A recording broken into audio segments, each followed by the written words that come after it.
Hyderabad one wheeling के खूनी खेल। हैदराबाद में एंजॉय की शक्ल इख्तियार कर ली। वन व्हीलिंग के खूनी खेल को रोकने के लिए डीएसपी कैंट की सख्त कार्रवाई। मुतादिद नाउमर नौजवान गिरफ्तार। नाउमर नौजवान हज़ारों रुपए शर्त पर व्हीलिंग का खेल दिखा रहे थे। पुलिस की आमद पर मनचलों की दौड़ें लग गईं। कई नौजवान भाग खड़े हुए तो कितने ही मनचलों को ऑल्टर बाइक समेत हिरासत में लिया गया। टीवी स्क्रीन पर देख सकते हैं कि किस तरह पुलिस को देखकर मनचलों ने दौड़ें लगाईं। डीआईजी हैदराबाद तारिक रज़ाक धारीजो, एसएसपी हैदराबाद अमजद अहमद शेख की हिदायत पर डीएसपी कैंट इफ्तिखार अहमद बुर्डो का दीगर थानों की पुलिस के हमरा एक्शन। ठंडी सड़क कैंट कब्रिस्तान पर वन व्हीलिंग की जा रही थी। पुलिस की आमद पर व्हीलर फरार। रमज़ानुल मुबारक के दौरान हैदराबाद की मेंस शाहराह पर मौत का खेल। वन व्हीलिंग की शिकायत का नोटिस लेते हुए डीएसपी कैंट ने कार्रवाई अमल में लाई।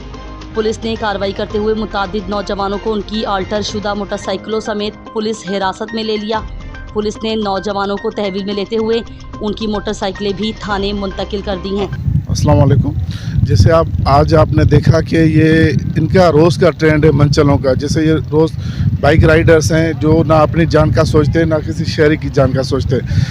डीआईजी से हैदराबाद और एसएसपी हैदराबाद के सख्त अहकामातों पर हम ये कदम उठाए। हम किसी भी मनचलों को किसी भी इस अंदाज में नहीं छोड़ेंगे कि वो किसी भी शहरी की जान से खेले। सो इस लिहाज से आज सुबह को मैं खुद आकर पहुंचा हूं और आज आप खुद देख रहे हैं वैसे कितनी भीड़ होती है, रश होती है। आज कोई भी नहीं आ रहा आपको।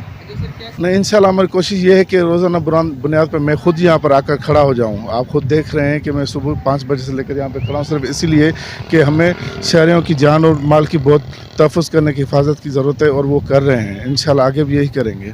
इनके घर वालों को यही बोल रहे हैं कि अपने बच्चों पर नज़र रखें। आप खुद देखिए कि ये छोटे बच्चे हैं, कोई 8वीं क्लास का है, कोई 7वीं क्लास का है, कोई 10वीं क्लास का है, कि अपने बच्चों पर नज़र रखिए कि उनकी एक्टिविटी क्या है और कौन कौन सी एक्टिविटी में मुलविस हैं। और उनको चाहिए कि वो अपने लड़कों को बाइकें ना दें।